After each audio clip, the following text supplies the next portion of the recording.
going on, guys? It is the Duelist 101 podcast, and we are here today talking about the ban list because everyone else is doing it, so why not us? It's a great time to do it. Mason right now has been arguing his point as to why Rusty Bardiche should come off entirely, and I'm telling him why he's wrong. And so, listen, number one, it's fresh to death. Second of all, okay, none of his reasons have been Yu-Gi-Oh related. They've very talked much about cosmetic. the art and nothing. So, guys, First of all, flaming axe. What are you gonna do, son? Guys, this is Zach, and Mason, of course, is always with me. Mason, how in the world are you today? I'm doing good. Ready to knock this thing out. Not gonna lie, ready to get some sleep, but like we are here and we're gonna doing this. Bro, I feel you hardcore on that. I got snowed out all last week, and it was great, but this morning was terrible. I can imagine. So, anyway, it is Banlist week. We are super excited. We're going to talk about some different things.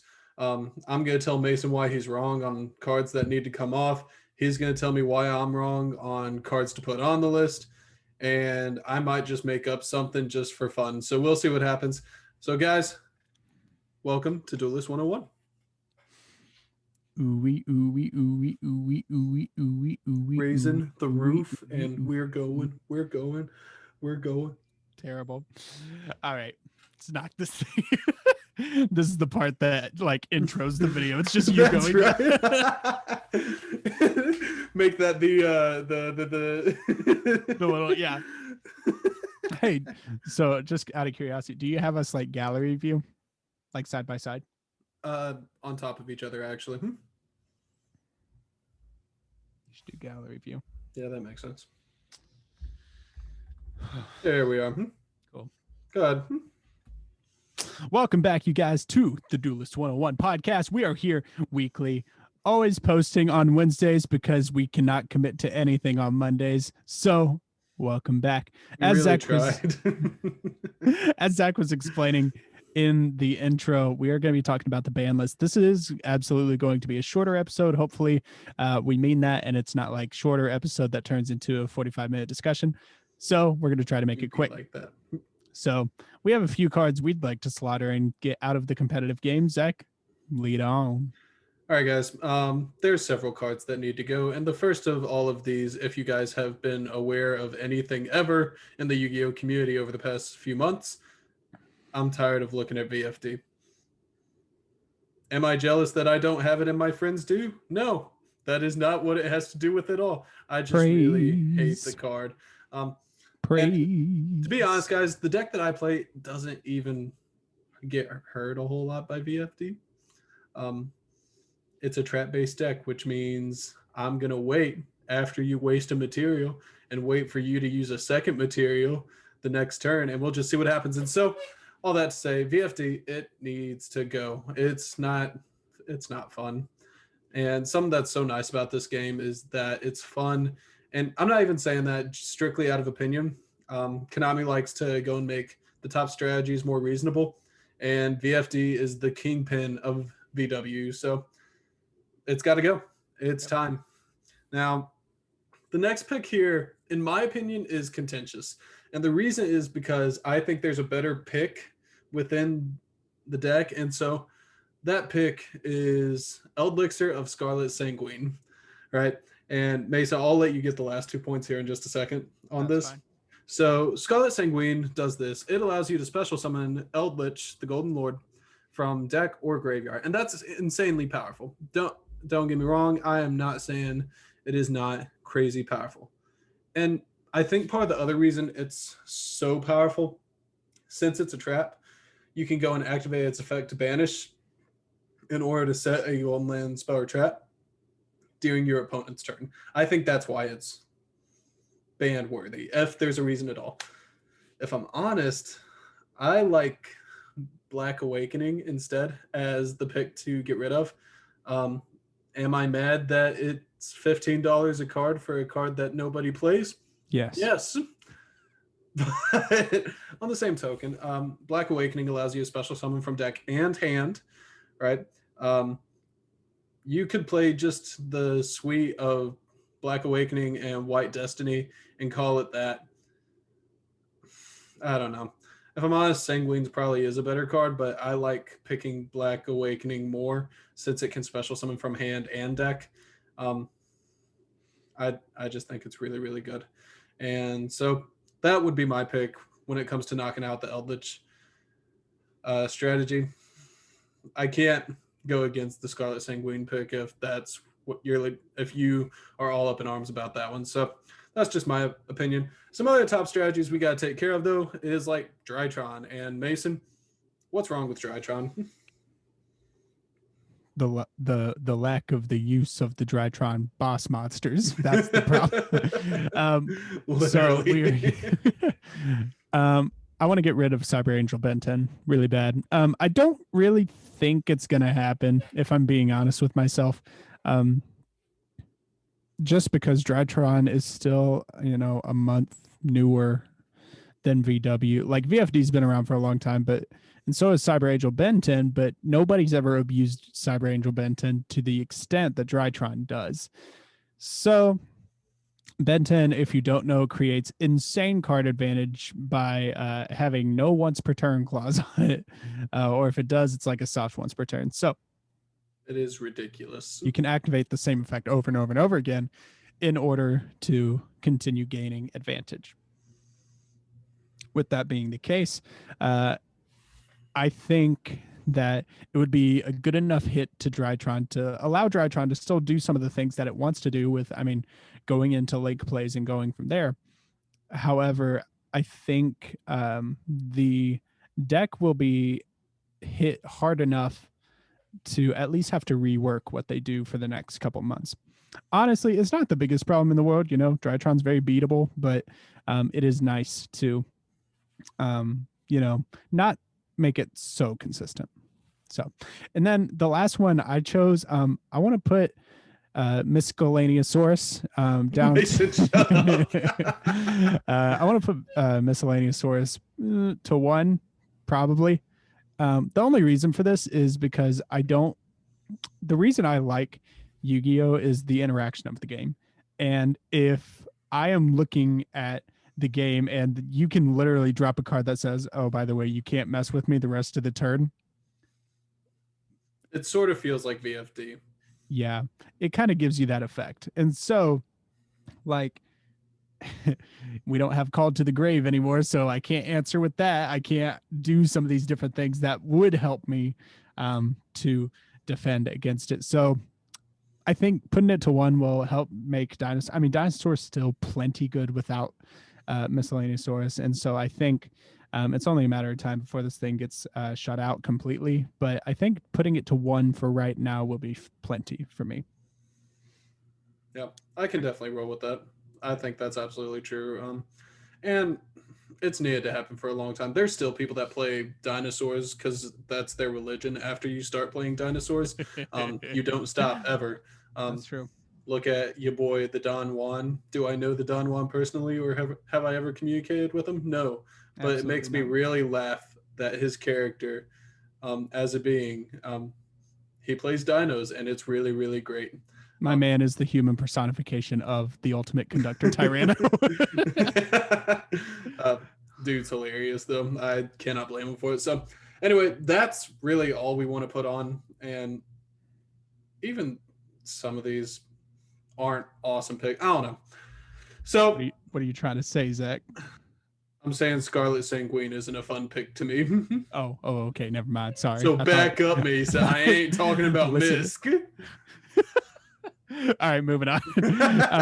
Cards to come off the list. I have 5 reasons the Phantom Knights of Rusty Bardish should come off the list. Number 1. I need you guys to know real quick that Mason, in our little notes document that we used to do the episode, Mason not only put Rusty Bardish, he put Rusty freaking Bardish. Because it is about freaking time.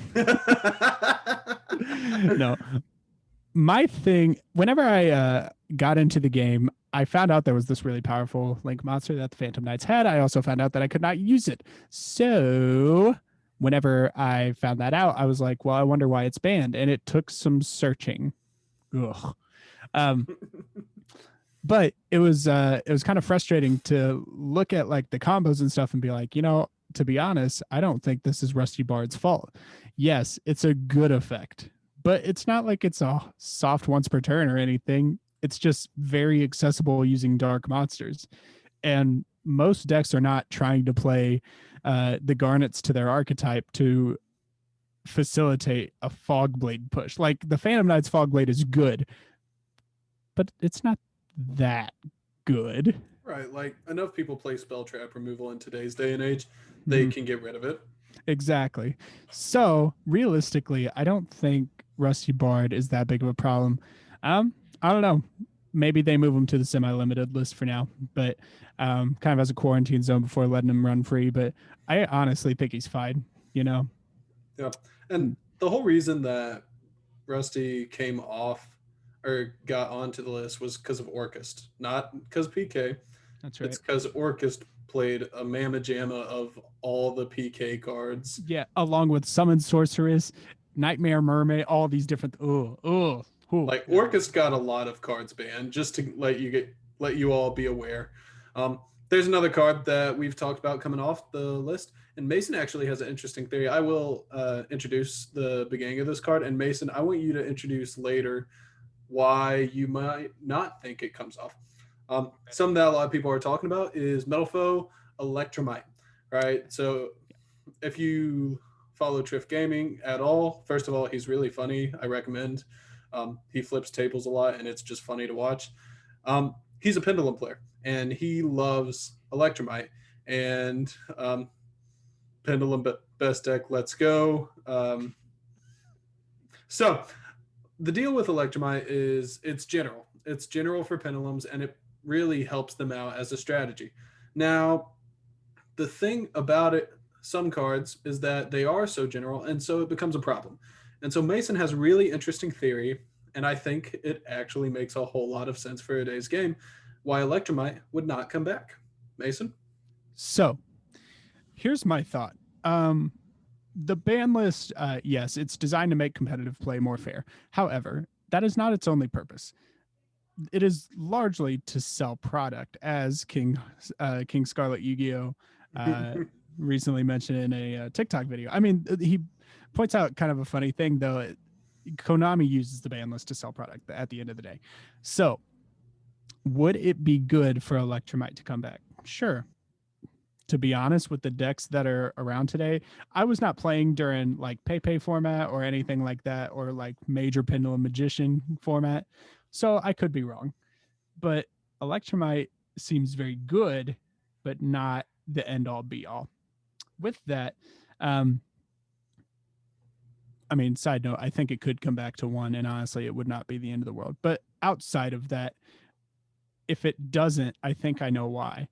So if you guys have been keeping up with the news, Ancient Guardians, which is the deck building set like Secret Slayers was last year, Ancient Guardians is the one for this year. And one of the archetypes that's coming out is Do Re Mi Chord. I swear, if they don't translate it and just call it the Solfege deck, I'm going to lose my ever loving mind. Mason's a music major, guys. There's a He reason. is. I'm building this deck, and it's going to be the best freaking deck ever. But if apparently the Do Re Mi Chord deck is still missing one card, right? That, according to news articles that I've seen, will help extend their game plan and help them to accomplish their game plan regularly, which would be huge. If that's the case, I'm curious if they choose to make a Link monster. And I'm curious if this Link monster is general, like Heavy Metal Foe's Electromite was, but it's not as powerful, right? And as much as everything has a hard once per turn, or something like that. But I think honestly, this deck is kind of missing some ability for I mean, just that final push to really make it an unfair deck. And so I'm curious if a Link monster might be that answer. Yep. I think that's such a cool theory. And like, you are the first person that I've heard talk about it. Not to say somebody else hasn't talked about it before, but I thought that was a really interesting theory. And Mason is nuts about this deck already, and he's going to get it as soon as he can. We've got some other picks here of cards to come off, And so, Mason, what's our next point? All the jars. Take all the jars off. They're fine. They're funny and they're fine. Moving on. Most of Mason's picks are because they're funny. Now, something that's interesting is all the jars are deep draw deck type plays. They're, unless I'm mistaken, and somebody please correct me if I'm wrong, a lot of them seem to be used for FTKs and stuff like that. Mhm. And so the game today is much, much faster than when the jars were banned. Now, I don't know. In my opinion, the jars, as crazy as they are not capable of playing the game as it is today in such a ferocious way. And so I don't think it's such a big deal. One of the next picks that Mason picked, we were talking trash about Orcust earlier. We're actually willing to help it out just a little bit. Harpor, it needs help real bad. And Mason specifically Realistically said, at one, but yeah, realistically at one, could throw it at two just to see what happens. That's what Konami likes to do. They'll quarantine some on the semi-limited list. I'm from now on calling it the malicious list because there's one reason it exists, and it's Destiny Hero Malicious. Yep. Mason, next thing. Then I want Heavy Storm and Giant Trunade to one, both of them, because they effectively do the same thing as Heavy Storm as a Harpies. So honestly, I figure it's not crazy to think of. I mean, like you play it as a going second card. Yeah, and like why not? It's so good. We have Harpies anyway at one. Throw these at one, see what happens. Yeah. And worst comes to worst, we can wait 3 months for, or just have an emergency ban list. It doesn't matter. Mm-hmm. So that's a lot of the stuff on that. Mason, next pick.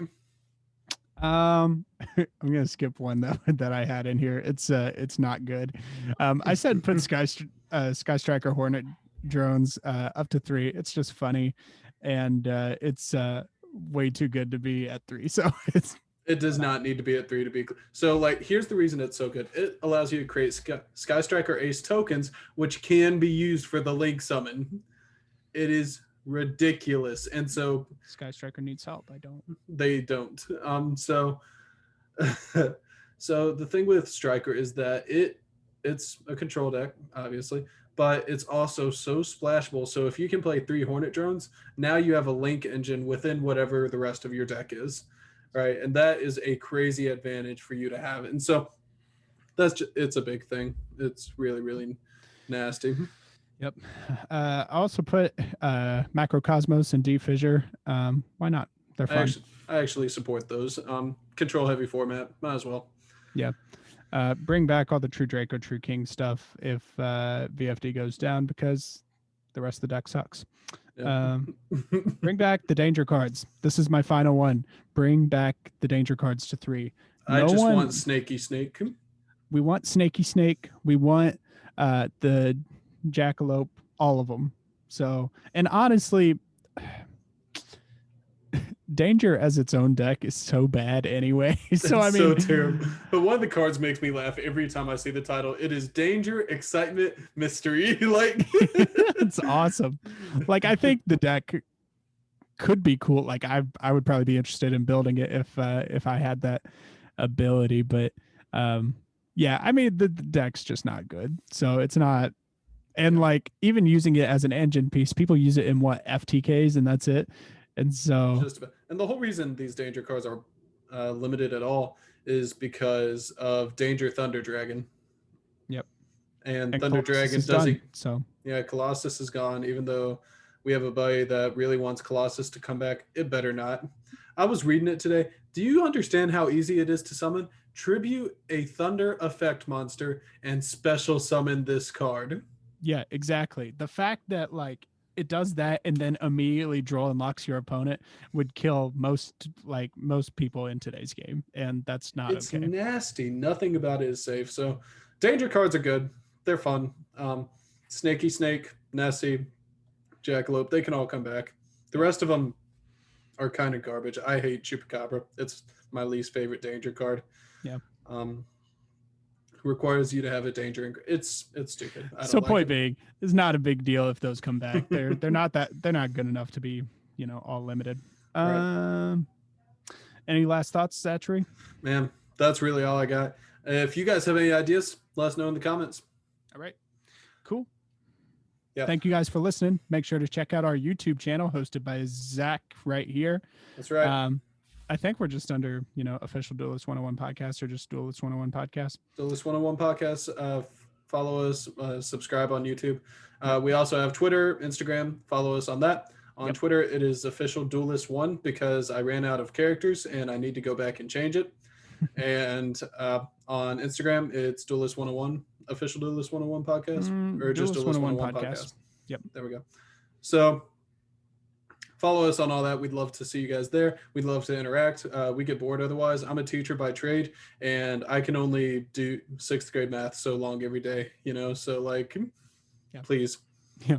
Give us your trash opinions as far as what you think should come off the list or what should be banned. Even better, if you go and quote us or tag us on Twitter, I will be more than happy to make some really stupid argument as to why it should come off or why something should go on the list. If you say Bean Soldier, I will make a full-fledged argument about why that should be banned. Yep, because it should. Yep. Thank you guys so much for listening. To everybody that listens, you guys rock, all of you. So, yeah. I appreciate you guys heavily. Anyway, we about to head out. So, peace.